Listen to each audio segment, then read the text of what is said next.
My name is Lucy. I'm 31 years old and I spent 18 hours on a plane to be at my sister's wedding. When I arrived at the venue, I didn't even make it inside. My parents stopped me at the entrance. "You need to leave," my mother said flatly. "Only family is allowed. You weren't invited." For a moment, I honestly thought they were joking. A cruel prank, maybe. I had everything with me: my dress, the gift I carefully picked out, even the speech I'd spent weeks writing folded neatly in my purse. But my mom's expression told me everything. There was no humor there, no warmth, just distance, finality. My dad wouldn't even meet my eyes. He stood there like security, blocking a stranger instead of his daughter. "I'm her sister," I said softly, already feeling my voice shake. "What are you talking about?" My mom exhaled like I was the inconvenience. "Lucy, don't cause a scene. This is her day. You weren't invited. Please just go." So I did. I wish I could say I argued, that I fought to stay, but I didn't, because something inside me cracked in that moment. This wasn't new. They'd been making me feel like I didn't belong my whole life. My younger sister, Emily, was always the golden child.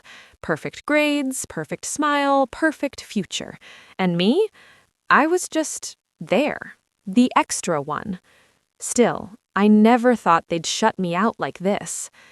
I sat in my rental car for nearly an hour, watching guests arrive, laughing and celebrating while I tried to understand how I'd become invisible to my own family. I kept checking my phone, hoping Emily would call or text. Anything. Nothing came. Eventually, I drove away. The next 3 days blurred together.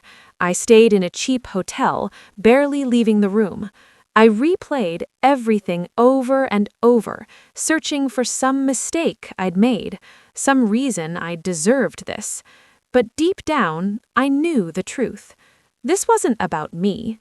It never was.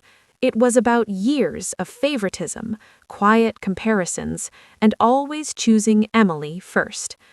On the third day, my phone rang. Mom's name lit up the screen. I stared at it for a long time before answering. Part of me wanted to ignore it. Another part, smaller, weaker, still hoped for an apology. "Hello?" I said carefully. Her voice was different. Not cold, not distant. Urgent. "Lucy, we need to talk." I gave a short, bitter laugh. "Oh, now you want to talk?" She ignored that.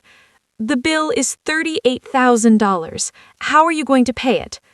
I froze. "What?"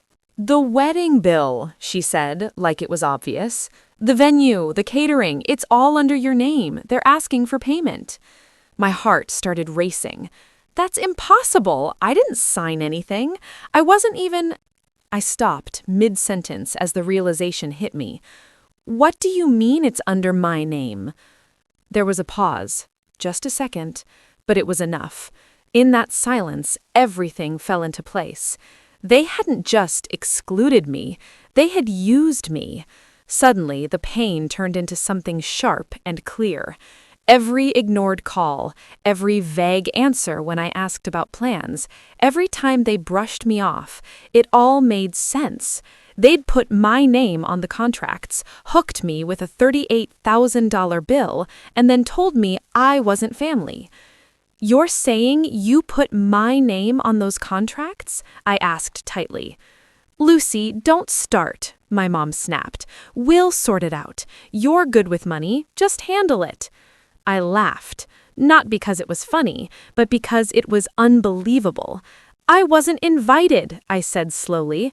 "You told me I wasn't family, and now you expect me to pay for the wedding?"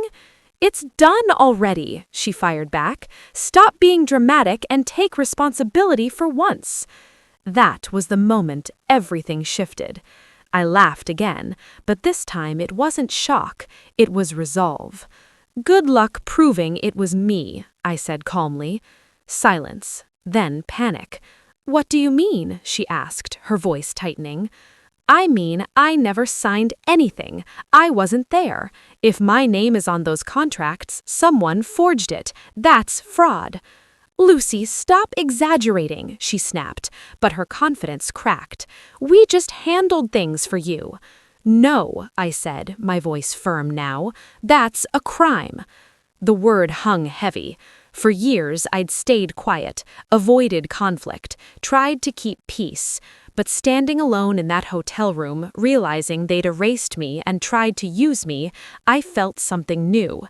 Control.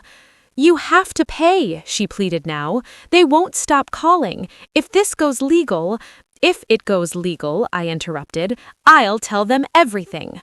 She went quiet again. This time I knew I had her. You wouldn't do that, she said weakly. You already did worse to me. And I hung up. For the first time, I didn't feel small. I spent the next hours documenting everything. Messages, missed calls, timelines. I contacted the venue directly and calmly explained the situation. At first, they doubted me. My name was on every document. But when they sent the signed contracts, everything changed. The signature wasn't mine, not even close. I pointed out discrepancies, offered my real signature, suggested they check timestamps and IP records. The deeper they looked, the clearer it became. Someone had impersonated me. The conversation shifted fast, from demands to investigations. 3 days later, my phone rang again. Mom. I almost ignored it, but curiosity won. Lucy, she said, her voice shaky, we need to fix this. Fix what? I asked. The venue. They're talking about legal action, fraud investigations. Her breathing was uneven. You need to tell them it was a misunderstanding. I laughed softly. A misunderstanding? You told me I wasn't family. That's not what I meant, she rushed. It was stressful. Emotions were high. No, I said. You meant it. And now you deal with it. Lucy, please. That word, please, felt unreal. If this goes to court, it goes to court, I said. I didn't do anything wrong. After a pause, she said something that confirmed everything. We didn't think it would matter. It didn't hurt. It clarified. I never mattered to them, or they thought I didn't. Well, I said quietly, it does now. And I hung up. Weeks passed. The investigation continued. I cooperated fully. Meanwhile, my parents and sister scrambled, calling, texting, even showing up at my apartment. I never answered. For once, they were the ones shut out. In the end, I was cleared completely. No debt, no responsibility, nothing tied to me. The contracts were voided due to fraud, but the consequences didn't disappear for them. Legal fees, penalties, and reputational damage followed. I didn't feel revenge. I felt free. Free from their control, free from their expectations, free from trying to prove my worth. Because I finally understood something important. I was always enough. And that wedding cost them far more than $38,000.